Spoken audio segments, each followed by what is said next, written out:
Alright, good day everybody. Viewing to this video right now, my name is Ibenagum Julius, popularly called Julie Ben. I happen to be a PhD student in the Nnamdi Azikiwe University, and Professor Reko Koye happens to be my supervisor. And I am here to showcase a generator that doesn't make use of fuel, that doesn't make use of water, that doesn't make use of oil. It is carbon free, it doesn't produce carbon monoxide.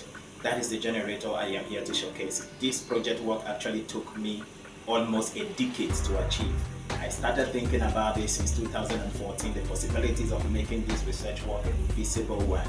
And I decided to take it at this PhD level as a partial fulfillment of my doctorate program.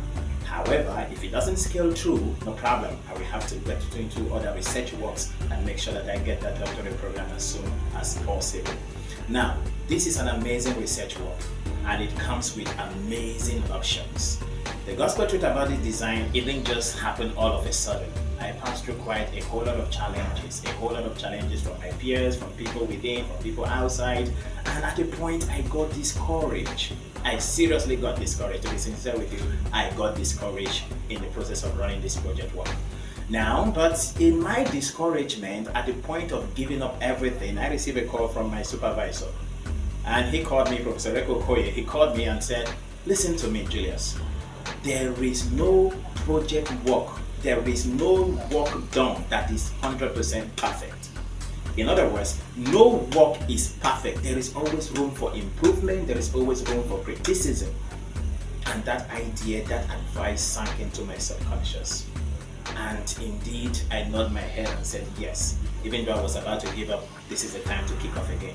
After all, even Michael Faraday, the founder of electric current over 200 years ago, through his principle of electromagnetic induction, he's the founder of electric current, he's the father of physics, yet his work was not perfect.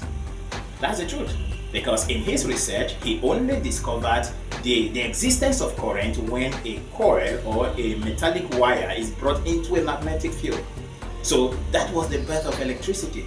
But it was not perfect in itself, because Lenz came into play and said, well, in as much as there is electric current induced in a magnetic field, he has to discover the direction of induction. So if Michael Faraday's research was perfect, then there would have been no rule for Lenz. And even Lenz's rule that actually was in accordance with the laws of Newton, the law of conservation of mass and energy and all that, it was still not perfect, because if it was, there would have been no need for Fleming's left-hand rule and right-hand rule. In as much as the direction is in the opposite direction to the flow of current, as Lenz said, Fleming's made us to understand the angle of opposition, which was 90 degrees. He said when the thumb and the middle finger, the index, are mutually arranged at 90 degrees to each other, this points in the direction of force, this points in the direction of magnetic field, that this middle finger will point in the direction of current for AC. Then for DC, the left-hand rule. So no work indeed is perfect. Thank you very much, sir, for this encouragement, and at this point I have to show you the work I have done so far so that we know how to take it from there. Boom. Alright, so this is an overview of how everything looks like. Here the DC, the generator is fully complete. This is a panel. This is just an overview before I explain how each principle works. Just have an idea of how it looks like. Interesting. Alright. So very quickly, we are going to start the introduction and how everything works. So the basic component that makes us this fuelless generator I've been talking about is number one. This is the alternator, made up of a stator winding and a rotor. Then this is the DC motor, and then next is the battery. Then the final major component is this solar panel. Good. The function of this is to produce AC current through the rotation of the rotor inside the stator winding. And what powers the stator winding to rotate is the DC motor. Now, what powers the DC motor to rotate so as to rotate the stator winding, the rotor winding, is the battery. Now, what charges the battery is the AC current coming from the alternator. And what also charges the battery is the current coming from this setup. Now, the essence of this is to prevent your battery from running down. Because if your battery runs down, definitely this will be affected. The revolutions will decrease, and this will also be affected. At the end of the day, you won't have enough output. So the essence of this charging system, this on its own has the ability to charge this battery, but the rate at which this charges the battery is not equal to the rate at which it discharges the battery. And because of that, you need another system that can perpetually charge the battery so that your battery can always be at full capacity to serve you anytime you are in need of it. That is the essence of this combination I have to design here. So, however, just in few details, if you go into this, you are going to see a stator winding and a rotor. The electric current produced here is produced based on Michael Faraday's principle of electromagnetic induction. Michael Faraday made us to understand that by the time a wire is brought into a magnetic field, what happens is that if you move that wire to and fro, an EMF is induced in the system. If you rotate, an EMF is induced in the system, and the speed of rotation also increases the amount of EMF induced, which is a current induced. So that is a concept that brings about this. Now, for the rotor to rotate within this stator winding, you need this DC motor. Now, the capacity of this stator winding and rotor called alternator is about 3,000 revolutions, so as to give you approximately 230 volts worth of voltage. Now, you will have to take a DC motor that is slightly higher than the number of revolutions required by this alternator. And if you check vividly, this is a DC motor of 3,500 revolutions. It is 2 horsepower and it is powered by a 12-volt battery. And that is how this battery does the job. So the extra 500 revolutions it makes per minute is in case you are loading this generator, so that the number of revolutions will not totally shut down below the required revolutions for this battery. And that is why it should be a step higher. Now, in the course of using this battery, you must make this DC motor, you must make sure that you are using a 12 volt. If it is 24 volt, you won't get it right. You have to use a 12 volt battery. It can be 25 amps, it can be 50 amps, it can be 75 amps, 100 amps, 220, whatsoever. It is just capacity difference. The voltage is the same, which is exactly 12 volt, which will power this. Now, before you are able to get AC current which you can use at home from here, what happens is, as soon as the rotor rotates within the stator winding, electric current is induced into the stator winding, and the stator winding will output the current through these 6 terminals. You have red, black, you have brown and orange. Now, the red and black is the one that comes out from here as AC current, which you can use to light your bulb. Now, but before you will be able to access 220 to 240 volts for you to light your bulb, you will need a capacitor. Now, the capacitor is these orange wires you see. It has to be connected to a capacitor. The function of the capacitor is to store energy, which will energize the current coming from here to be able to give you the 220 or 230 volt required to light this battery. If you disconnect this capacitor, you will not have enough voltage that will be able to power this battery. And this capacitor comes with a capacitance. And the capacitance for this size of generator is 24 microfarad. That is a capacitance. And if you want to calculate the energy that this capacitor can produce, we were told that the energy stored in a capacitor is a half CV squared. C is the capacitance, V is the voltage. So the square of the voltage times the capacitance of the capacitor will tell you the amount of energy stored here. And the voltage coming out from here is not up to 220 until it passes through this capacitor before it emits through this terminal. Now, the next part of the wires, which is the last one now, are these blue wires still coming out from here as brown. And it takes you to what we call a diode. This is a 4-corner diode you see here. The reason why I had to connect this 4-corner diode is because I need DC current from this alternator to charge this particular battery while it is running. Now, for me to achieve that, I need a 4-corner diode. 4-corner in the sense that it has 2 terminals for AC, and that is the one coming out from here. And then it has 2 DC terminals that will power this battery. So what happens is that the voltage that is coming out from here is quite high, about 220 to 230 volt, it will go through this four-corner diode. And a diode, as the name implies, a rectifier. It converts AC current into DC current.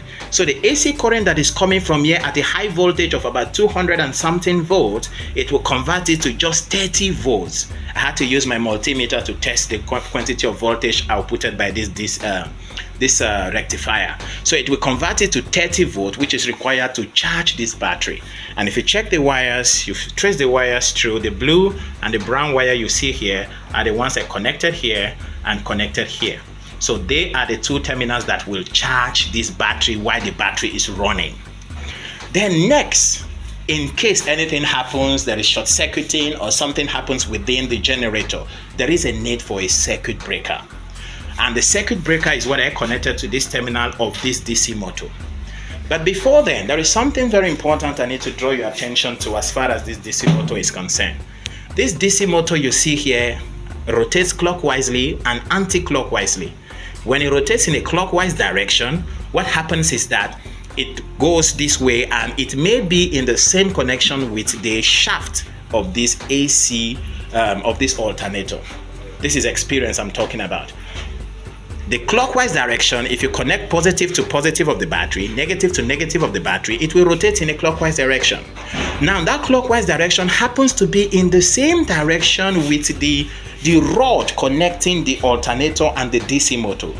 And because it is in the same direction, after some few revolutions, it will lose that particular rod that connects the alternator and this. And at the end of the day, it will be rotating, but you will have no current. So what I had to do was to swap the terminals of this DC motor. And as soon as I swapped the terminals of the DC motor, I was now having an anti-clockwise direction flow.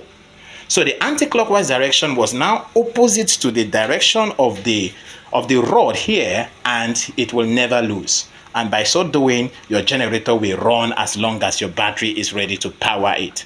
So the function of the circuit breaker here will just do the job of breaking the circuit if maybe anything happens.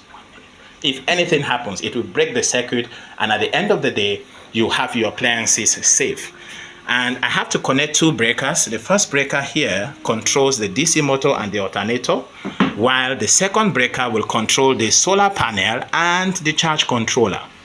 So I need two circuit breakers, and they work independently. Next, this circuit breaker is what you see connected here to this. Now the essence of this solar panel is just to ensure that the battery is constantly charging even though you are not using the generator. From my research work, I have noticed that the rate at which this battery is charged by the alternator is not equal to the rate at which the DC motor consumes the battery. And because it is not equal, after some hours the battery will die. And so there is need to always power this particular battery even though you are not around. And that is the essence of this solar panel you see. The solar panel can come in different capacity. This is just 50 watt. You can put 200 watt, 300 watts, 500 watts, depending on how you want it to charge your battery constantly, and it will give you power. Now, if you check this vividly, you will understand that the rate at which this one consumes is not equal to the rate at which it is powering it. If they happen to be equal, then this system will run forever, and it can never go off unless you decide to switch it off yourself. And if it runs forever, one of my students made me understand that if this will run forever, automatically it is disobeying the law of thermodynamics. And of course, from my research work, I discovered that it can run forever. So you will have to look for an external source to power the system so that you can have it last you for a long period of time. So then the last part of it is this particular charge controller. The essence of this charge controller is to simply control the voltage coming from your panel before going to your battery.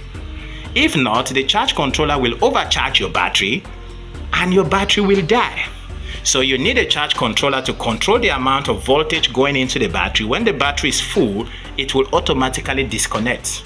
And when the battery is low, it will automatically charge. So the charge controller does not just control charges, it also prevents your battery from running down below deep cycle. Because every battery has a particular amount of time it can run down. And if it runs beyond that number of times, the battery will die. So it will control your battery from running down below deep cycle. So that is a function of this. So the output of everything you see here is it can give you AC current.